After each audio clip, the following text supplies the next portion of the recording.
Para você que está chegando no Balanço Geral, um boa tarde carinhoso, aquele abraço apertado, como eu adoro saber que você está comigo aqui na Record. Amanhã chega mais cedo, a gente está aqui desde as 11h30. Eu vou falar do corpo de um advogado de 43 anos que estava desaparecido já há 4 dias e infelizmente ele foi encontrado sem os documentos no Instituto Médico Legal. Ele deu entrada como indigente. Só agora a família descobriu o que aconteceu. De acordo com as testemunhas, esse advogado que você está vendo aqui foi abandonado numa esquina por uma motorista de aplicativo. A polícia trabalha para saber se de fato uma motorista de aplicativo é que abandonou esse rapaz ou se foi alguma pessoa que deu carona para ele dentro de um bar. Por quê? A desconfiança é que ele tomou alguma bebida batizada num bar. Esse advogado estava passando mal. Aí ele foi levado até o hospital, só que ele já chegou sem vida. E existe a desconfiança, passava mal porque deve ter bebido alguma coisa muito forte. Antes, quando ele estava nesse barzinho, ele fez algumas transferências da conta bancária dele para outras pessoas. Nós fomos lá para descobrir, será que ele tomou uma bebida e ali mesmo no bar? Porque existe essa confusão mental quando a pessoa ela recebe uma dose forte do Boa Noite Cinderela. Será que ali mesmo ele começou a fazer as transferências? Aí o golpista ou a golpista, se dando por satisfeito, abandonou o rapaz?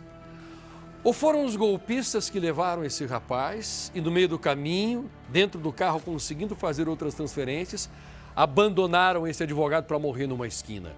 O que a nossa reportagem descobriu? Vamos ver. Um caso que começa com o sumiço misterioso de um advogado e termina com o corpo dele encontrado em uma calçada de Pinheiros. Pedro saiu para assistir a um jogo de futebol, mas nunca mais voltou para o hotel onde estava hospedado em São Paulo. 4 dias depois, o desaparecimento ganha um desfecho trágico. Mal súbito, crime ou um possível golpe do Boa Noite Cinderela. Agora, o Balanço Geral reconstrói os últimos passos da vítima antes dela ser encontrada morta. Dia 9 de julho, quinta-feira à noite. Pedro Eli Cordeiro dos Santos, de 43 anos, advogado e morador do Rio de Janeiro, estava em São Paulo a trabalho. Durante o dia, cumpriu a rotina em home office. À noite, decidiu sair para assistir a um jogo da Copa do Mundo com um amigo. O encontro foi neste bar na Vila Madalena, zona oeste da capital. Perto da meia-noite, os dois deixaram o estabelecimento e pediram um carro de aplicativo. O trajeto agora é uma das principais peças da investigação. Primeiro, o carro sai do bar na rua Aspicuelta. São cerca de 7 quilômetros até Moema, um percurso de aproximadamente 20 minutos.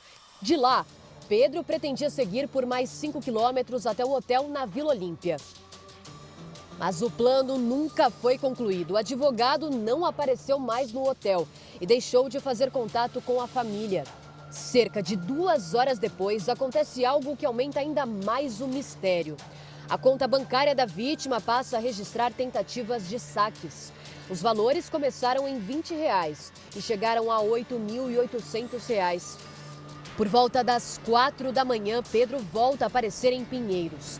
O advogado é deixado na calçada da rua Fradique Coutinho. Testemunhas contaram à polícia que a vítima caminhava com dificuldade, como se estivesse passando mal. Nossa, ele tá passando mal, não vou poder ficar com ele aqui que eu vou ter problema. Tirou ele, pôs ele na calçada e falou para ele, vou chamar ajuda. E chamou o SAMU. O SAMU chegou e falou, infelizmente ele já entrou em óbito, não tem o que fazer. O boletim de ocorrência descreve que Pedro se ajoelhou, vomitou algumas vezes e logo depois caiu na calçada. O SAMU foi chamado, mas quando as equipes chegaram, o advogado já estava morto. Os socorristas não identificaram lesões no corpo.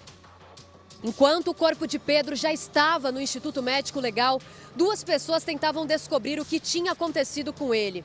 O chefe do advogado e a irmã registraram boletim de ocorrência de desaparecimento.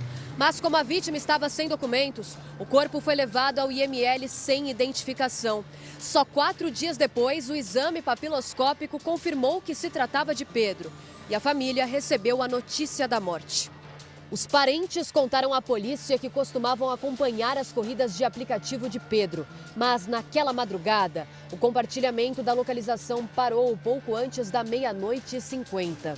Outro detalhe é investigado. O celular do advogado registrou atividade por volta das 5 da manhã.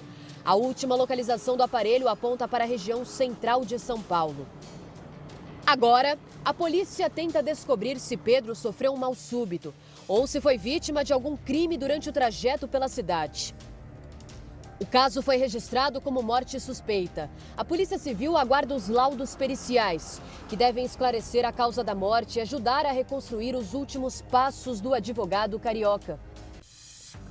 A qualquer momento, novidades sobre esse caso. Como a gente sempre faz, nós ficamos em cima. Eu atualizo o tempo todo para você.